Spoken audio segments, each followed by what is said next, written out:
same time it's on. Good evening, everybody. Yes, I guess this is on. Hello, welcome. Good evening. If you could please take your seats, we can get started. And I am honored to be able to welcome you tonight. I'm Diane Stearns. I'm the provost here at Tarleton State. And I'll tell you a little bit about this series. The last lecture rose to popularity when Randy Posh of Carnegie Mellon delivered a lecture entitled Really Achieving Your Childhood Dreams Following a Cancer Diagnosis. Dr. Posh's lecture was so inspiring that it led to similar events across the world, including here at Tarleton. Tarleton launched the last lecture in 2014, prompting speakers to answer the question, if you had one last chance to impart wisdom from your life experiences, what would you say? Nominations were initially limited to faculty only, and speakers were selected by student vote. Dr. Chris Guthrie, department head and professor of history, was selected for the inaugural lecture. Now I believe we have a few of our other honored speakers with us tonight. And if you could please stand to be recognized by the group. So he was followed by Dr. James or Jim Kirby in 2015, Dr. James or Jim Gentry in 2016,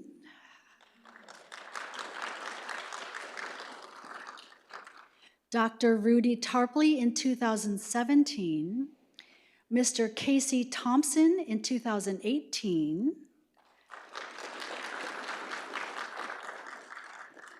and Dr. David Frazier in 2019.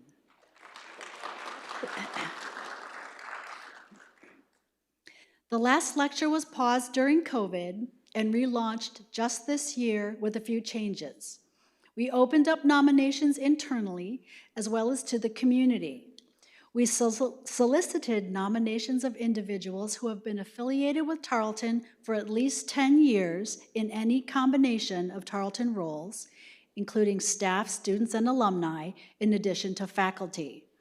A committee comprised of students, staff, and faculty reviewed nominations to select the 2022 speaker.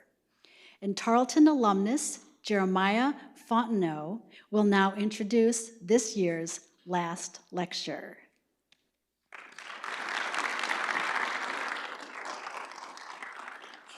Thank you. Thank you. Good evening. Good evening. There we go. I like that. I love that. How are y'all? Good. Awesome. So I get the pleasure to introduce our fine person that's on the docket this evening, Reggie Hall. Man, whew. I bought a little napkin. I might shed a tear. Nah. So Reggie Hall holds a doctorate in educational leadership, a Master of Science in Human Resource Management, and a Bachelor of Business Administration, all from Tarleton State University. 3-time. He began at Tarleton State University in 2002 as a lecturer. He currently holds the rank of Associate Professor in the Management Department in the College of Business here at Tarleton State University. He served 2 years as a department head of management. Dr. Hall has taught numerous graduate and undergraduate courses over his 20-year career and published several articles within his discipline. He was awarded the College of Business Teacher of the Year award twice and recognized by the Texas A&M system for teaching excellence in 2012. Dr. Hall was also recognized by the College of Business by receiving the Faculty Excellence in Student Success in 2016. Reggie also has served in part-time capacity as a coordinator for mentoring programs for the Office of Diversity and Inclusion at Tarleton beginning in 2012. During this time, he's developed and pioneered the first mentoring and leadership program for men of color known as Mental Freedom. This program still exists today and has helped create a legacy of success, graduation, and retention for men of color on the Tarleton State University campus. The program boasted a 90+% graduation and retention rate and with student membership nearing 50 students a year.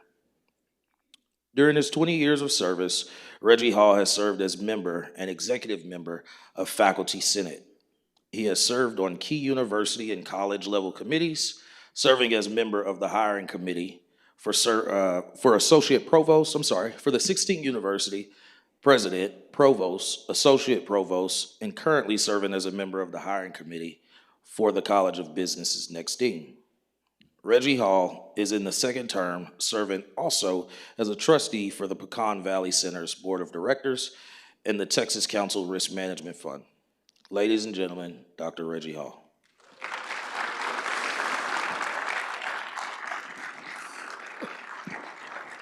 Yes, sir.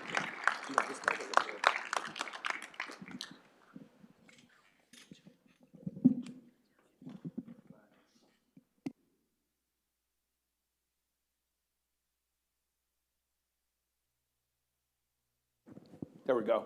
Good evening. Thank you all for joining us today. I'm sure throughout this I'll get a little scattered brain, but the goal is to do well, and I appreciate your time here. Jeremiah, I want to just say thank you for taking the time to introduce me today, coming in from Dallas. And Jeremiah, one of the good things about Jeremiah, I love this guy. I call him a kid. I remember him as an undergrad student. He's like one of my own. So we talk about life. We talk about a lot of different things, and we quickly bonded when I started the mentoring program. Jeremiah was one of those guys. We were both. What you don't know, what you may not realize, when I started this mentoring program, I found guys like Jeremiah, and we bonded because we both were raised by strong, very strong black women, right? And in his search for looking that void of not having a father, and that's the life I experienced, and so we quickly connected, and I'm truly grateful. I'm watching him succeed as a father, as a professional, and so forth and so on. And so I'm super proud of Jeremiah. So thank you, Jeremiah. As you can see, I'm gonna try to get through it. I want to say thank you to the family and friends that are here. I have my family here on the front row. They'll probably blush a little bit, but I'm excited, and I have a lot of my colleagues who are here. Thank you to Dr. Hurley. And the First Lady, Kendall Hurley, for being here, Dr. Stearns, and the administrative team, and the distinguished members of the President's Circle who are here. Also, Dr. Leach, want to say thank you to you and your team who have done a fantastic job working with me, being patient with me throughout this process. My numerous Tarleton family, my College of Business family, who are right there on the row, and they wouldn't. I know my mentor, he was probably the first one to sign up, Dr. Freed. They were saying he might have been number one on the list, so I appreciate that tremendously. Thanks quickly to my nominating group. I would be here all day saying thank you, but I want to make sure those who recognize those who nominated me. I appreciate the support. They use words such as exceptional and one of a kind, and I was a little bit blown away. But I've used one of a kind before in multiple contexts, so you might want to check to see in which context that was used. But we're going to go with it as a positive thing today. I spent 20 years here at Tarleton, and I heard David. If you haven't met David Martin, you probably have before. He introduced me to someone as he's the mayor. I never thought I was the mayor, and then I thought about, I don't know, maybe I am the mayor, because I've been very fortunate to be here at Tarleton, both as a student, as an undergraduate, a graduate, and now into a faculty role. But I've been able to work with people in institutional advancement when we're talking about partners, our corporate partners, and I've also with athletics. The folks in athletics have called me to help recruit. My wife says, "You're going to go over there on a Saturday?" I am. And she's like, "You're just a glutton for punishment." And she just but I love being here. And so there's probably no other place where I would have been afforded those type of opportunities. So I'm forever grateful. Just a little bit backing up and talking about Randy Posh, if you can read there. He was a professor of computer science and human interaction. He did some really cool things working with Walt Disney and virtual reality. And I thought, wow, I can barely build my IKEA desk. So he's an engineer building virtual worlds. And I thought, well, I don't want to compare because that's a little unfair, right? But I've been fortunate to work with some great people and do some great things here at Tarleton. And as also part of this, we talked about, I've had, and Jim experienced this, several people, they talked about the title of the last lecture, and he was truly not necessarily giving his last lecture, but it was closer, if you would. But I had a lot of people ask me if I was retiring or I was going to announce something today, and I thought, I hope not.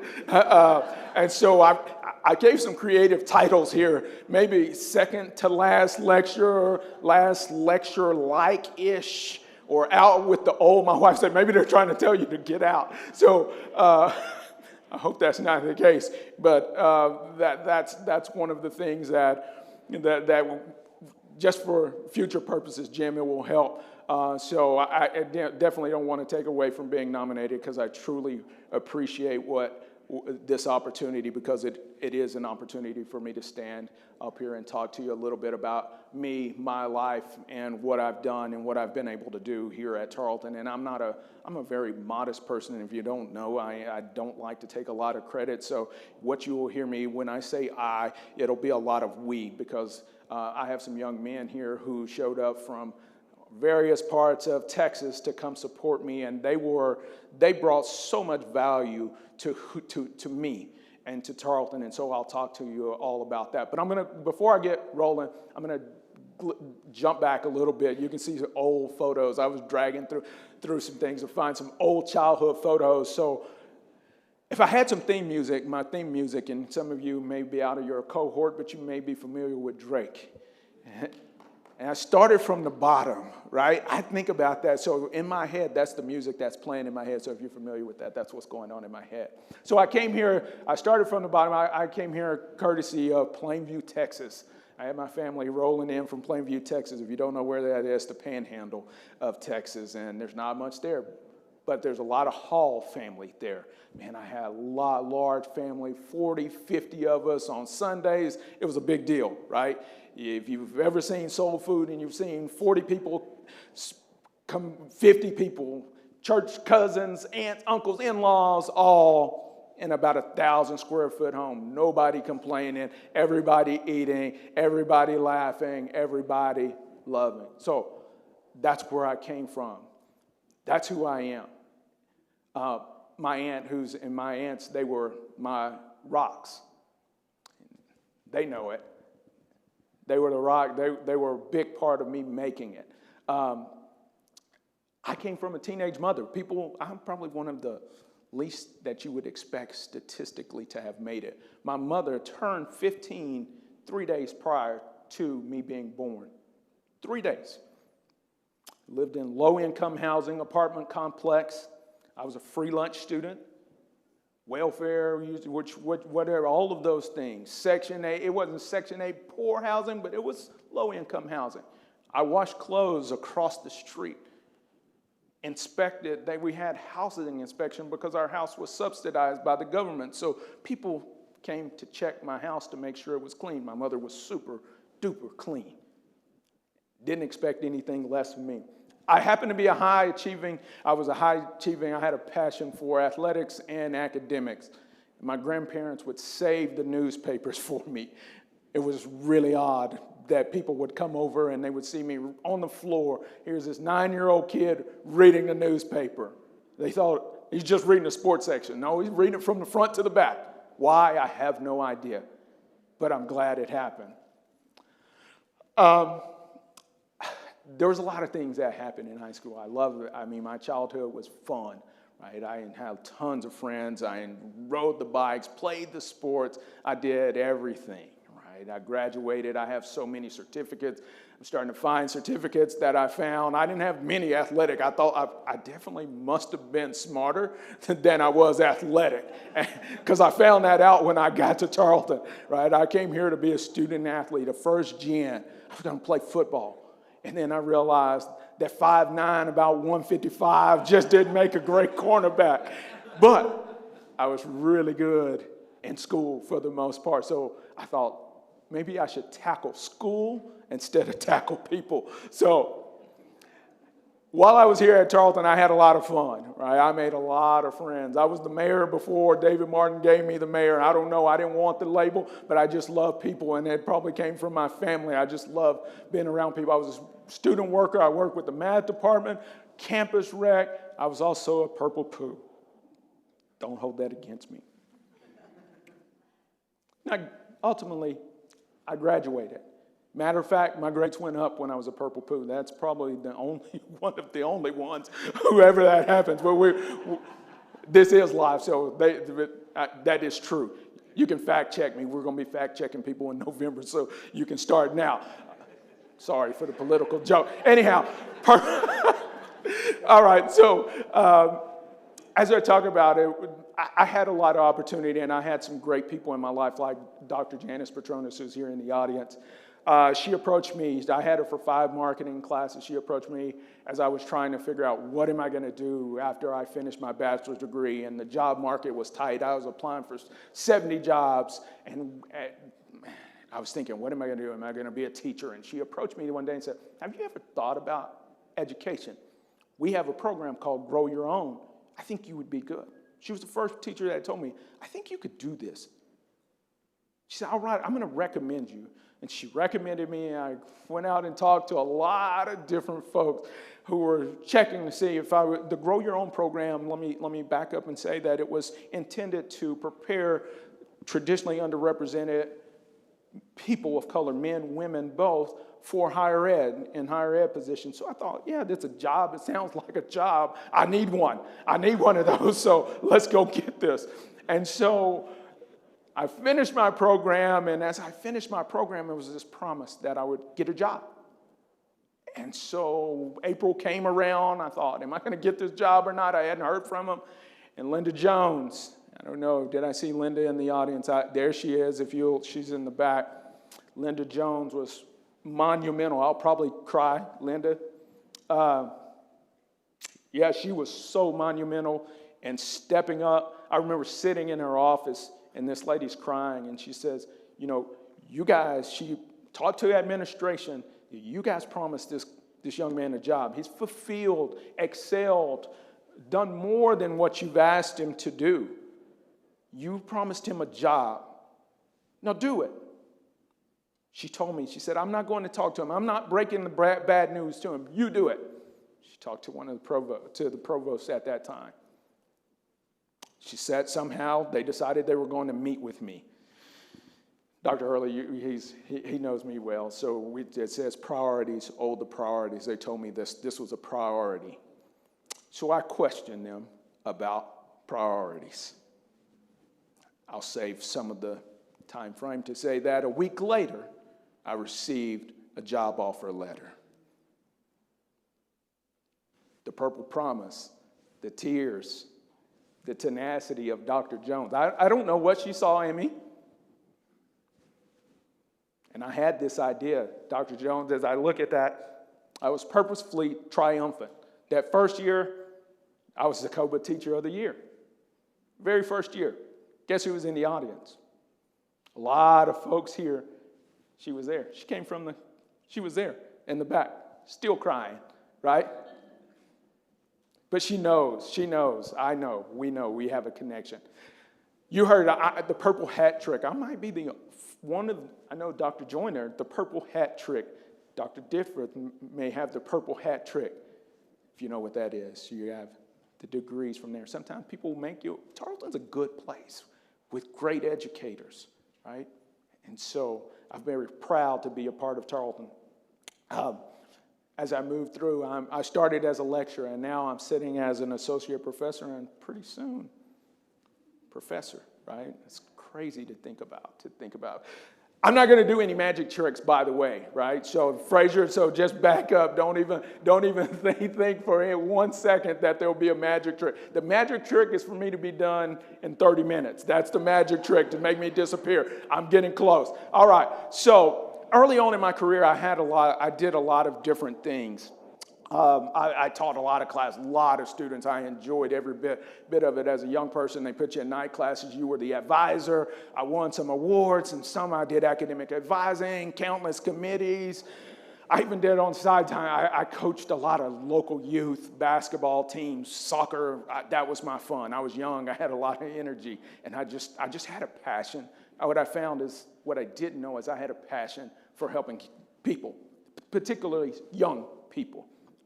One of my students wrote this in a thank you card, and she encapsulated what I've always intended to do in my classroom, in the classroom. She wrote, "One of the things that I admired about your class was the fact that it always felt like a level playing field. You encouraged us to think through our opinions and challenge what we believe so that we could be sure of exactly why we continue believing it. Instead, though, you focus on helping us build up our own confidence and abilities, and for that, I'll always be grateful." Laura Burkhart and Laura and Rachel, those are some of our top graduates. They are so special to me, but she didn't have to write that, and I realized that that's what I intend to do, but that's why I'm here. That's the whole reason for me staying in this business. So somewhere in 2010, I was married. We had a house. I was in my doctoral program. I started the doctoral program with one kid, and I ended it with 3 kids by the time I finished. Not sure how that happened, but it happened. During this time, I had this ambitious idea to solve a problem. What I saw a lot of our black men in the sports. You know, they'd score the touchdowns, and they would, make the game-winning three-pointers. They were dunking the ball, and then when I sat in graduation, I didn't see them. I didn't like that. And I thought, it's time for me to change that. Well, who am I, right? I was just a faculty member. How am I going to change that? So I had talked to Dr. Jennifer Edwards, and we had talked about this particular thing, and I said, we have to change this. I had no budget. I had no position, and that equaled no problem somehow to me. I'm not a mathematician. Tony Dungy wrote, "Don't worry about your platform, focus on your impact." I remember reading that. One of my friends gave me this audio CD when that was a thing, a CD to The Mentor Leader by Tony Dungy, and I remember hearing those words in particular. But as I talked to Dr. Edwards, here comes, we had been talking, it seemed like a week later, here comes Dr. Laura. They hired her. I think it was day one, I called her in the office and in the hallway, and she's like, "I do this, let's do this." And I was like, "Really?" She was like, "Let's go." It was day one. By 2 weeks, we had a mentoring program going. 2 weeks. Passion and purpose. Our goal was holistic. I wanted holistic development. I didn't want to just see these guys graduate. That wasn't good enough for me. That wasn't good enough. I wanted to see these guys like Jeremiah. This is the end result. This is what I want to see. These guys are entrepreneurs. They have side business and great business. This is what I wanted to see. I wanted to see them more than just that. Academic development, we focused on that, getting your grades. We wanted to do interpersonal and professional development, right? I would always say to the guys, and I hardly ever quote Willy Wonka, but Willy Wonka said, "We are the music makers. We are the dreamers of dreams." We have to make our own music. We can wait for somebody, or we can create and make our own music. We were relentless. These guys were rolling. They did everything we asked. On Wednesdays, we would ask, "Turn it up a notch, dress nice." On Wednesdays, we asked them, we were changing the legacy. We wanted to change the image of what they thought, that all black men that hit on this campus, or all men of color who stepped on this campus, they weren't all athletes. They were smart. They were intelligent. They wanted to be involved. So you can see, I remember we started off reading the book, The Pact. You remember that? If you've never read the book, it's an interesting book. We get in one shipment of books, and we had a book club. We started with 12 guys, and we're reading this book and talking about this pack, and these guys just thrived. They thrived. You can see some photos. I don't want to. You can see some of the things that we do. That top photo is when we were at our peak, right? You can see the guys dressed up, ready to go. This was a weekly thing. You can see pictures of these men who went to the Dominican Republic. I got some slides I'll talk to you about, but these guys are ready. We turned it up. They created a forever brotherhood. They changed the legacy forever for that program. They created a new image for men of color on the program. We started with 12 guys and ended up with close to about 50 members. We met weekly. I bet these guys probably still don't eat pizza. Well, I told you we really had a cheeseburger budget. And I say that, and I'm saying I'm just being frank because that's what you expect, right? We had a cheeseburger budget and we ordered pizza, and that's how these guys, and they still showed up because it was more than the pizza. It was the brotherhood. It was the camaraderie.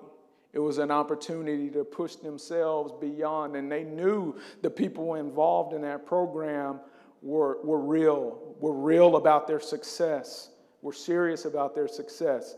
I pulled so much social capital around political capital, and Dr. Hurley's shaking his head. He's like, I know him. Yes, I called on friends here, there, all over campus, and they were willing to give time, energy, resources to make these guys. We had a 95% graduation retention rate. I know we didn't have a lot of guys, but we were killing it because we didn't just take the best, if you would, academically. We took the 3.5s, the 1.5s. We tracked it. We had grade reports. We were in their business, right? Because we were serious. We were serious about seeing them. And I say we, I'm talking about Dr. Laura and our team. We created an executive team. We did peer-to-peer mentoring. So when the Garretts and Jeremiah and when the Fields, when they got to the point where the academic wasn't a problem, we asked them, grab that freshman, mentor this freshman, let's move this forward. We had guys do study abroad. I mentioned that to the DR. We had a guy go to foreign exchange to France. Right? We had students on the president's list. One of our guys was named Mr. TSU. I was pushing these guys, and I don't know why they listened, but they did. They pushed hard. They presented at conference. Not just show up. It's easy to go to conferences. We all just show up to go to conference. All you got to do is sit. These guys actually had to prepare. Now, they didn't get to stop school and studying while they did this. They had to go to school, and they prepared and presented at conferences. They also, one of the cool things that I sat and thought about, they actually these guys were responsible for helping bring the Phi Beta Sigma chapter here from the guys of Mental Freedom. Initiated that. I'm proud of them for that. We participated in the Angel Tree, all of these things. On a sad note, probably in about 2017, I thought, boy, I'm spending a lot of time, and I'm going to have to get tenure sometime.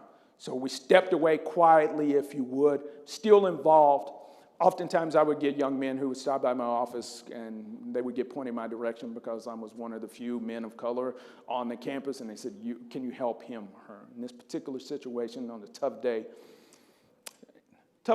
May 2nd, and it was in 2018, a young man I had been working with, he was having a rough day. He was having some challenges in his class. And we had got to know each other over the last year or so, stopping by, just getting to know this young man. And he had talked to me. He had some mental instability or health issues. And it was fine, but I coached him. I gave him some strategies on things to be successful. He had done well, but this particular day, he was just not feeling it. And it was a very challenging time, and I was able to circumvent and get this young man and to get the help that he needed. And when I went back, it was probably the toughest day on my job. I closed my door, and I actually cried. I put my hands, my head in my hands, and I cried because it was tough. On that same day, within 24 hours, my aunt called me and gave me the worst news of my life. She said, your mother has passed. I thought, okay. So 24-hour period, it's the toughest 24-hour period probably in my life. I left Stephenville, went to Plainview, took care of the funeral arrangements, and I returned back home to catch my daughter's soccer game. And I get there, and the parents had organized, all the young ladies had purple headbands. That was my mother's favorite color. The irony, right? And I'm still consumed with winning because I like winning, right? Even though I'm sad, I want to win, and our girls they're motivated, and they're taking it to them. And I had one young girl look at me, and she had 2 goals, 3 goals that day. She looked at me and she said, "Do you want me to give them some more?" And I said, "I think they've had enough." But I tell you that story to say this, that the resiliency and tenacity that was and is my mother became me. And it became the things that the young men that I work with, the young ladies, the players that I work with, that's what they got. They got that. My uncle, who's in the audience, he looked at me one day and he said, "Tarleton, that's where you're supposed to be." I'm not sure what the context was. He didn't say a lot. His name is Chill Will. That's what we call him. And that's what he looked and he told me that. So quickly as I wrap up, as a mentor leader, and I thought, my why am I here? Tony Dungy asked, take a moment to think about your answer to this question. Am I prepared to have great success and not get any credit? And I had to answer this. I was ready to not get any credit.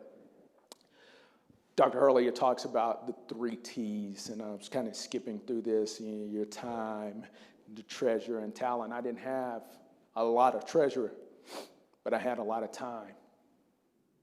And I thought I had a lot of talent. And so I wanted to make sure that the legacy of service that I gave was that. And I realized that the act of giving is gold. It's gold. The people who give, they're happier, which is funny to think about. They're happier because it makes them feel good. They're healthier, and they're more grateful. We're still rocking mental freedom, 10 years and counting. So let me go quickly because I think I got about 2 minutes. My grandfather, he talked about sacrifice now for the things he would always say, and I told these guys, they probably heard this 1,000 times, didn't you guys? That was my grandfather there. Sacrifice now for the things that you want tomorrow. And I always talked about the guys that now is the accepted time. You don't need to wait. Not a convenient season. It's today that our best work can be done. Not some future day or future year. It is today that we fit ourselves for the greater usefulness of tomorrow. Today is the seed time. We do. And now are the hours of work, and tomorrow comes the harvest and the playtime. If you recognize that from W.E.B. Du Bois. My aunt shared this. My Aunt Brenda shared this with me, and I've always kept this. The story, The Equipment. She said, figure it out for yourself, my lad. You've got all the greatest of men have had.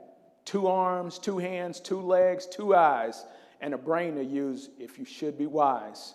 With this equipment, they all began. So start from the top and say, I can. You can triumph and come to skill. You can be great if you only will. You're equipped for the fight you choose. You have arms and legs and a brain to use. Courage must come from the soul within. The man must furnish the will to win. So figure it out for yourself, my lad. You were born with all the great have had. With your equipment, they all began. Get a hold of yourself and say, I can. I try to empower these young men to realize that they started.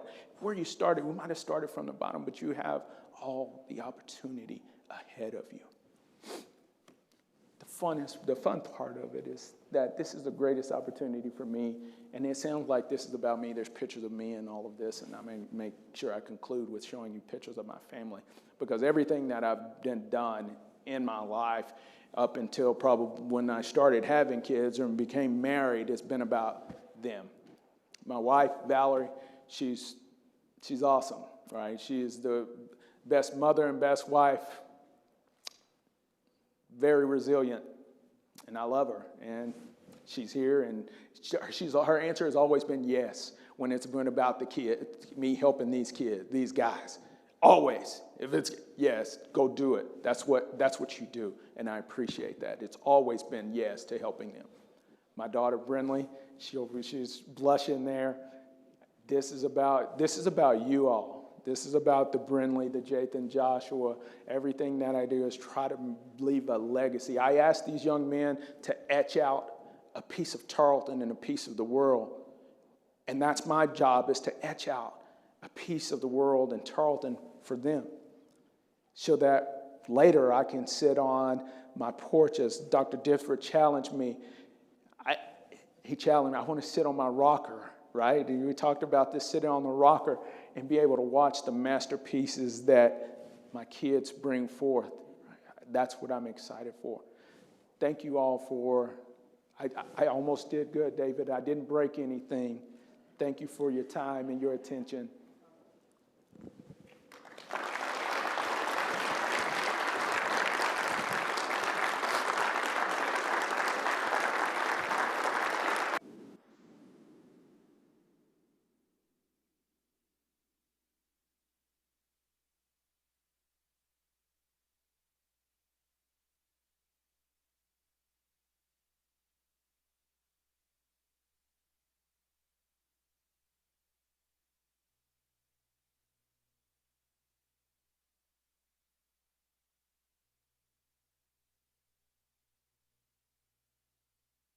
Share a story. Here we go. Yeah, now we're on. I want to share a story about Dr. Hall. I had arrived in late July, early August, and he was one of the members of the President's Selection Committee, the search, I guess you guys, the weeding out process. And shortly after I had arrived, Kendall and I came up for we were named the lone finalist, and we were here and we met Reggie or Dr. Hall again, and we had some brief comments. And about 3 weeks, I guess 2 weeks after I had started as president, Tawna comes into my office, my admin assistant. She said, Dr. Reggie Hall would like a meeting. And I said, remember, first 2 weeks, every preacher, every judge, every mayor, every faculty, everybody wants to, to see you and get. Now no one wants to see me, but they all wanted to see me. And I said, yeah, we have to figure this out. And she said, I don't know how we're going to figure this out. He wants to see you like this week. I said, well, remember, he did vote for me. So he moved someone else out, moved Reggie in. And he came in and he said, I just got accepted into a program, and a leadership mentoring program, and I would like for you to be my mentor. And I said, time out. I said, that will be bad for you. That would be bad for me. But let's do this thing. And we went through the program, and I learned more from Dr. Hall than he ever would have learned from me. And that lasted about 6 months. But then in March of 2020, we all know what happened. COVID struck. A few months later, the murder of George Floyd occurred. And I was faced with a lot of dilemmas. I was faced with a situation that, as a white CEO, I needed help. I needed someone I could trust. I needed someone that I could speak truth with, not to, with. And I needed a mentor. And I called Dr. Hall and said, hey, I know everyone's at home and you probably have COVID and I probably have COVID, but I need to meet with you. And he knew what was going on. He had actually reached out to me earlier to say, hey, you're going to you're going to go through a lot. I'm always here for you. And so I took him up on that, and I said, I need you to mentor me. I need guidance. I need someone to be my voice. And we did a lot of good. I got some of the credit, obviously, because I was president and the way we handled that on our campus. But it was because of Reggie and others. But Reggie was the tip of the spear. And that's what type of person. I called him that morning, and within an hour, he left his wife, he left his kids, and he was in my office, and it was just us. I think we were probably the only two humans on campus. Because Kendall, I worked from home one day during COVID, and Kendall said, never again. You walk right across that lawn and you go to your office and work. So I was in the office every single day. And 1 hour later, Reggie was there for me. Now, I illustrate that story because he was always there for those of us that called Reggie Hall. And he's always been there for those that have needed him. And so it was with great pleasure when his name was submitted by Provost Stearns and others that Reggie had been nominated many, many, many times for this honor. It was easy because although this wasn't your last lecture, because you still have another 20 years in you here at Tarleton State, maybe someday you can 20 years from now, I want you to come back and give a very different lesson. But we're thankful for your leadership. We're thankful for all the programs that you've helped start, in particular, Mental Freedom and others. And they're counting us down, so that was my 5 minutes. They gave you 30. They gave me 3, knowing that no, actually they gave me 5. They were probably thinking 8. But I couldn't go without sharing that story because a lot of people see all the things that Reggie does on the forefront. Rusty, you guys know what all he does for people, but there's a lot of things that he goes unnoticed for. So this is one thankful president during a very tough time in my 25-year career. I don't think I faced a more daunting challenge than COVID, social unrest. This man was right there with me every step of the way. So the successes that we had was in large part because of his leadership of your president. I'm thankful that God sent us Dr. Reggie Hall, and this is on behalf of the entire Tarleton State family. I want to present you with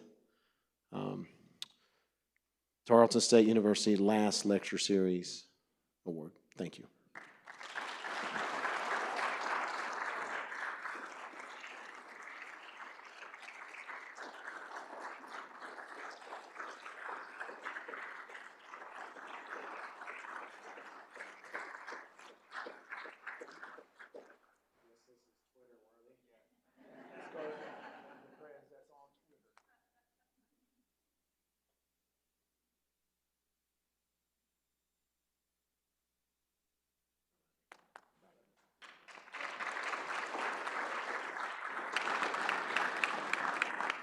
And now it gives me pleasure to introduce our provost, Dr. Stearns.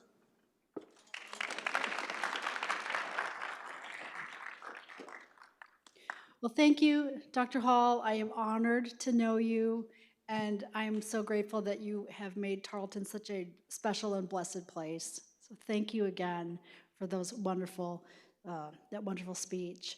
So thank you, all of you, for coming and sharing in this special event tonight. This concludes our program. I just ask that people start thinking about possible nominations for the 2023 Last Lecture Distinguished Speaker. And again, thank you all and have a safe trip home. Good night.